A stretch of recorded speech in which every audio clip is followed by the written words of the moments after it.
Don't trust your eyes. Tonight, we pull the mask off YouTube's scariest hunts. A camera points into a dark hall. The only light comes from the screen. Dust motes dance in the camera's beam. Suddenly, a whisper cuts through the silence. A figure moves in the far corner. Millions watch these videos late at night. A cold feeling settles in their stomachs. They lean closer to the screen. The question forms, is this real? These videos feel immediate, like they're happening right now, to you. Ghost hunting is a massive YouTube genre. The formula is often the same. A small team explores, or a single person explores, an old place with a dark history. They bring cameras, they bring sound recorders, they talk to whatever might be there. Then they wait for a response. The footage can be deeply unsettling. A door slams shut. A voice says a name. An object moves on its own. The fear on screen feels genuine. That makes it feel real at home. But our senses can be fooled. Fear is a lens that changes perception. We look for danger when we're scared. We see threats in the shadows. We hear voices in the wind. Creators know this.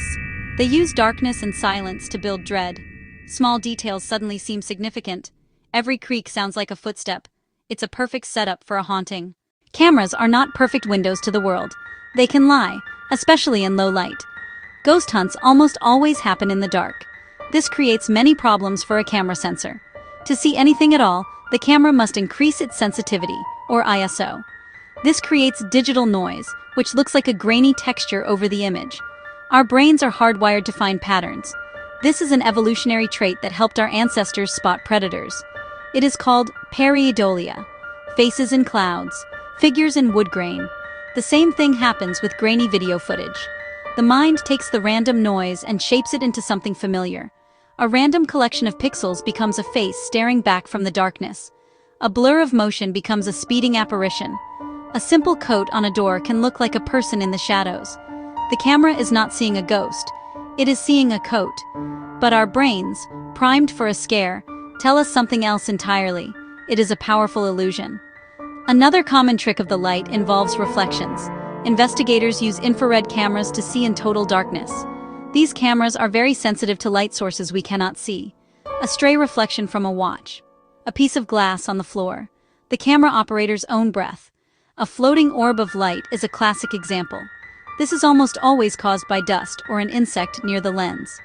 IR light reflects off the particle, making a bright, self-illuminated sphere. Lens flare is another culprit. Sound can be even more misleading than video. Our ears are always working, but our brains filter out most of the noise. In the tense silence of a ghost hunt, every tiny sound becomes important. Wood expands and contracts with temperature changes, making creaking sounds. Pipes knock as water moves through them. The wind can whistle through a broken window pane. A branch scraping a house can sound like fingernails on a wall. These are all normal sounds. Many ghost hunters rely on electronic voice phenomena, or EVP. They ask questions into the silence. They record with a sensitive microphone. Later, they play back the recording and listen for responses hidden in the static. The problem is, they're listening for something specific. Auditory pareidolia. The brain takes random noise and fits it to a pattern. A burst of static can sound like a whisper. A foot shuffle can be heard as a single word. Equipment can add strange sounds. Digital recorders pick up interference from phones or radio. A faint snatch of a broadcast can sound like a disembodied voice. Holding the recorder creates noise. Breathing, clothing rustle, a stomach grumble. Amplify and filter. Mundane sounds become spooky. Not a spirit. The sound of a jacket zipper. Context is everything. If you're told to listen for help, you're more likely to hear it in white noise. Many videos display the word on screen as you listen. That text powerfully influences hearing. Without it, you'd likely just hear static. Simple, effective. Suggestion creates evidence out of nothing. The story is not always told in the camera. It is often told in the editing room. A raw, unedited hour of ghost hunting footage is usually very boring. Nothing happens. To make an exciting video, creators must select the most interesting moments. They must build a narrative. This is where the truth can be bent. A simple jump cut can make an object seem to appear or disappear. By cutting out the frames where a person moved the object, an editor can create a paranormal event. The pacing of a video is critical for building suspense. Editors use long, quiet shots to create tension. Then, they cut to a sudden movement or a loud noise. This manufactured jump scare is a staple of the genre. Sound design is also a huge part of the deception. An editor can add a low, rumbling bass tone to make a scene ominous. They can amplify a creak to make it shocking. These are not paranormal events. They are production techniques. Color grading can also change the mood of a scene. By draining color and increasing contrast, a normal room looks cold and sinister. Add a vignette to draw your eye to the center. This makes you feel like you are peering into the darkness. These are the same techniques used in horror movies. They are designed to manipulate your emotions and make you feel scared. The feeling is real, but the cause is artificial. We cannot ignore the people on screen. Their reactions guide our own. When an investigator gasps and jumps back, our own heart rate increases. Their fear is contagious. But this fear can also be a source of false evidence. A person who is genuinely scared will be jumpy. Their hand might shake, causing the camera to jerk. They might mistake a shadow for a figure. Their panicked breathing can be mistaken for a ghostly whisper. Sometimes, the deception is deliberate. Hoaxes are a real part of ghost hunting history, and they are easier than ever to pull off. A thin piece of fishing line can pull a door shut. A hidden friend can make noises from another room. A person in dark clothing can walk quickly in the background. Simple tricks, very effective in the dark. The motivation is often fame or money. A viral video can lead to a career. We must also consider the psychology of belief, confirmation bias, grief, and the need for meaning. So, how do we watch these videos? We must watch them with a critical eye. We must learn to be better observers.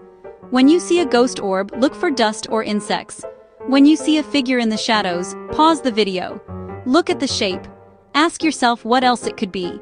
Is there a coat rack? Is it a pile of boxes? When you hear a whisper, ask to hear the raw audio without the suggestive text. Think like a scientist. The best investigators try to debunk their own evidence first. They check for drafts, they look for animals, they recreate the anomaly. They document methods, show failures and successes. This is the mark of an honest search for truth. This approach provides real value. It teaches us about science, perception, and critical thinking. It makes the moments that truly cannot be explained all the more compelling. These videos hold a mirror up to us. They show us how easily we can be fooled, and how much we want to believe. They are a blend of technology, psychology, and storytelling. Some are honest explorations. Many are entertainment, modern ghost stories by a digital campfire. A few are deliberate deceptions for clicks. The challenge is to tell the difference. The mystery keeps us watching.